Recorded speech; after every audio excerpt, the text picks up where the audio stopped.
I'm Dr. Sukant. I'm practicing as a nephrologist in Bhubaneswar, Odisha. So, good afternoon once again, everyone. Carrying forward the discussion on theme-based discussions on renal stones and urinary tract infections. After such an erudite and illustrative presentation by Madam, I'll be talking about hyperoxaluria specifically. So what is hyperoxaluria? Whenever we have an excess of oxalate in urine, we call it hyperoxaluria.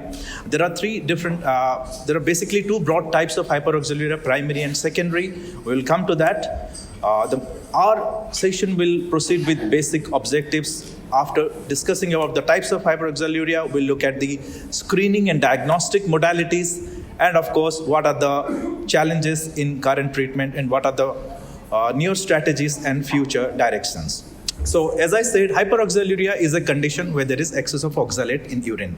The normal urinary oxalate level should not exceed 40 or 40 to 45. Whenever it exceeds that level, we call a condition as clinical hyperoxaluria. Normally, oxalate forms soluble salts with sodium and potassium, but when it forms insoluble salts with calcium, when its labels exceed a certain particular label, it forms insoluble salts, insoluble crystals. That's when all the problems start. Remember, oxalate is an end product of human metabolism, which doesn't really have much use for human beings. And when it forms insoluble complexes, it causes all sorts of problems. So as I stated, primary hyperoxaluria, enteric hyperoxaluria, dietary hyperoxaluria, and idiopathic or mild hyperoxaluria are different four main types of hyperoxaluria. How does the disease present? The disease can present from recurrent renal stones, urinary tract infection, chronic kidney disease, end-stage kidney disease, even leading up to a devastating condition such as systemic oxalosis. A brief discussion about oxalate homeostasis. Nearly 20 to 40% of oxalate is contributed by the diet, and the rest amount comes from endogenous production. Despite such a huge contribution and production of oxalate, the body homeostatic balance of oxalate is maintained by more than 90% of plasma oxalate being excreted, so that the plasma oxalate level is maintained from 0.1 to 0.45 millimole per day, per deciliter. The renal handling of oxalate, without going into the complicated details, all I can say is that oxalate balance is maintained, or oxalate excretion is carried out by glomerular filtration, and as well as a equally strong contribution from tubular absorption. And it has been ably handled by various membrane transporters such as SLC26A1, SLC26A6, and these are some of the transporters which are also present in the intestine. So, what are the different types of primary hyperoxaluria?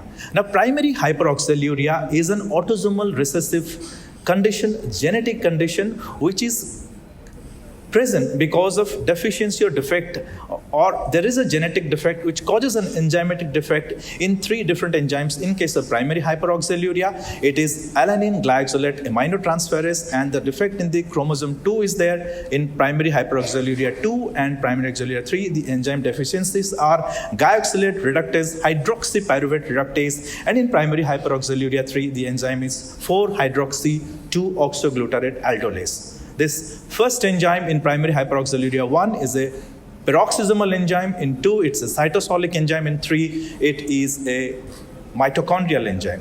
This slide will take us through some of the biochemical aspects. Remember, oxalate metabolism is an abnormality of glycine metabolism in the hepatocytes.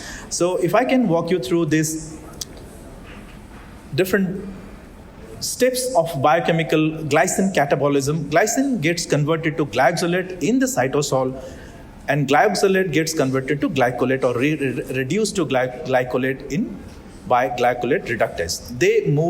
Now it moves to peroxisome. It's the peroxisome where the most important aspect takes place here. Glycolate gets converted to glyoxolate. Once again, glyoxolate now gets converted to glycine, or it gets transaminated to glycine. And this enzyme, this reaction has an amino donor. Unlike other transaminations, here the amino donor is alanine, and the enzyme that catalyzes this reaction is glycine transaminase or alanine glyoxolate transaminase. This enzyme or this enzymatic reaction, like most transaminations, requires vitamin B6 as a cofactor. Now, this is the enzyme that is defective in primary hyperoxaluria type 1. After this enzyme deficiency, what happens? This glycolate builds up in the cytoplasm, and glycolate, when builds up beyond a certain level, gets converted to oxalate by LDH, and oxalate gets crystallized or complexes with calcium, and calcium oxalate, when there is too much of it, cannot be reabsorbed, and that's when all sorts of problems start, from nephrocalcinosis, nephrolithiasis, urolithiasis. So this is the next slide, which puts light on the two other enzymes. One is glycolate hydroxypyruvate reductase, and the other enzyme is 4-hydroxy-2-oxoglutarate aldolase. These two enzymes are deficient in primary hyperoxaluria type 2 and type 3. Remember, type 1 is responsible for almost 80% of cases, and 10% is contributed by the other two types of hyperoxaluria. The other common causes of hyperoxaluria are enteric hyperoxaluria. As the name is self-explanatory, there is some defect in the absorption, whether it could be due to intestinal bacterial overgrowth syndromes, or it could be due to malabsorption, could be due to various intestinal surgical procedures, or an inflammatory bowel disease. Now, dietary hyperoxaluria. One interesting point about here is that, as opposed to our earlier understanding, we thought that oxalate is not so significantly contributed by the diet, but recent studies suggest that more than 50% of oxalate in the blood can be contributed by diet itself. And the sources of oxalate in diet could be chocolate, nuts, spinach. A low dietary calcium intake can also aggravate this condition, and ascorbic acid or vitamin C, high intake of ascorbic acid also can aggravate this condition. Similarly, a deficiency of an enzyme oxalobacter formigenes, which is sensitive to antibiotics like macrolides, fluoroquinolones, and tetracyclines, can also be a causative factor. Now, idiopathic hyperoxaluria is by far the most common variety of hyperoxaluria observed in patients with calcium oxalate stones. The clinical presentation, it's a very rare condition, primary hyperoxaluria. It can present at any age of life. It can present in early infancy or the 6th decade of life. It can lead to conditions such as nephrocalcinosis, nephrolithiasis. What is nephrocalcinosis? This deposition of calcium oxalate crystals in the kidney is nephrocalcinosis. If these crystals clump together, form stones, they give rise to nephrolithiasis, urolithiasis, and this condition goes on persisting for days together, gives rise to decline in GFR, and progressively leads into end-stage kidney disease. Unfortunately, the disease is diagnosed when more than 40% of cases are already reaching a very late stage in the chronic kidney disease, and sometimes in 30% of cases it is diagnosed after a patient has got a kidney transplantation. Fortunately, PH2 and PH3 are not so aggressive. In fact, PH3 is a condition where we do not have end-stage kidney disease so common. And secondary hyperoxaluria, we have recurrent calcium oxalate stones and can lead to renal damage and end-stage disease. And about this we have seen so extensively in the previous presentation. Systemic oxalosis is a condition when the oxalate, when the GFR is so low, less than 45, so that oxalate or calcium oxalate can no longer be filtered by the kidneys and deposits in various organs in the body, can give rise to dysfunction of that particular organ and give rise to retinopathy, dermopathy, cardiomyopathy, and of course you have anemia because of the involvement of refractory anemia. These conditions can be present in systemic oxalosis, which is a devastating condition. So definitely we need early screening.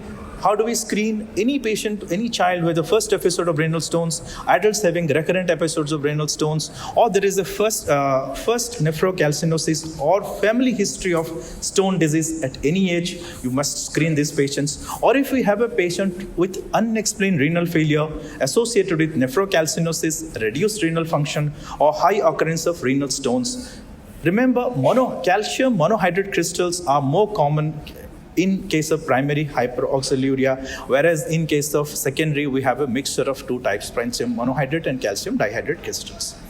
So as I said, primary hyperoxaluria is an autosomal recessive condition, so the genetic passing on from the next generation would be around 25% of the next generation, siblings will be affected.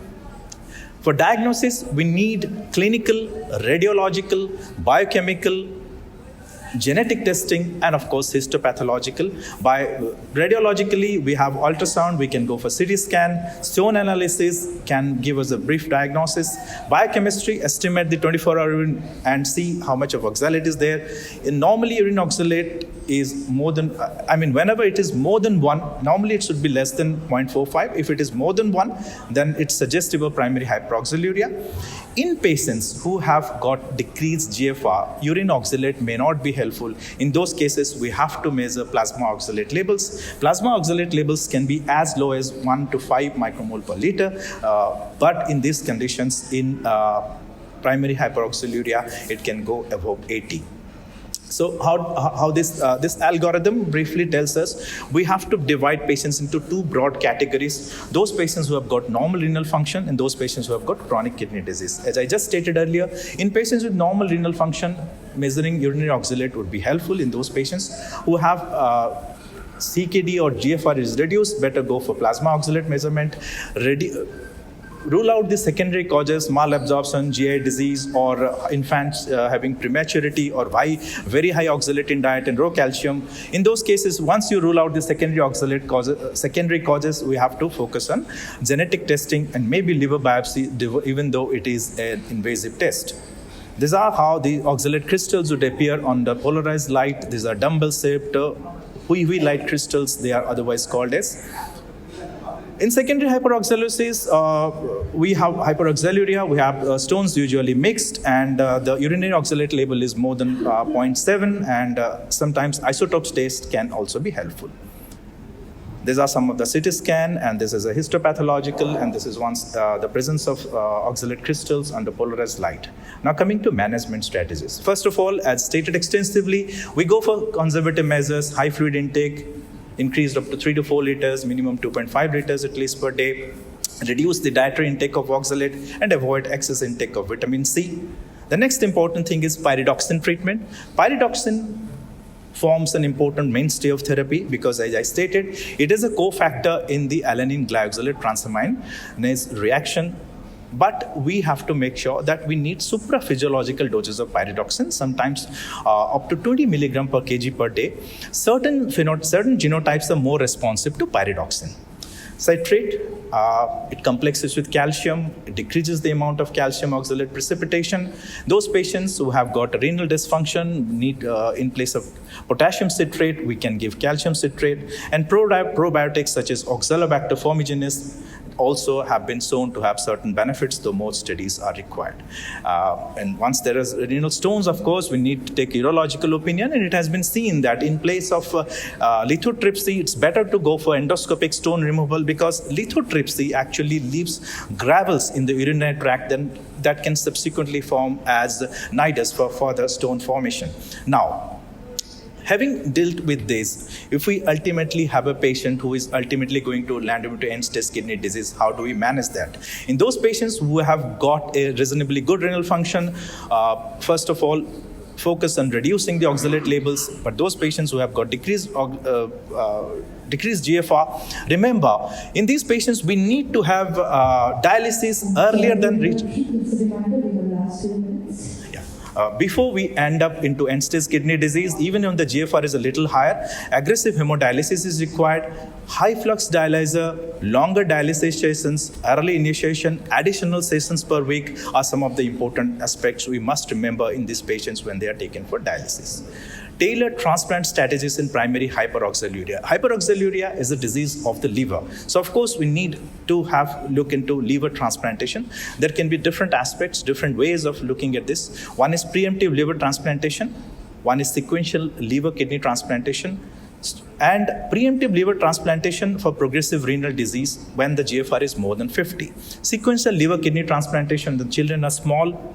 And combined liver-kidney transplantation when chronic renal replacement therapy is unresponsive to pyridoxine. In those patients who have got PH2 and PH3, we can manage with isolated kidney transplantation. PH3 do not end up into end-stage kidney disease. Now there is, we have entered into an age, we have RNA inhibiting agents. So where do we stand in this age of RNA inhibiting agents?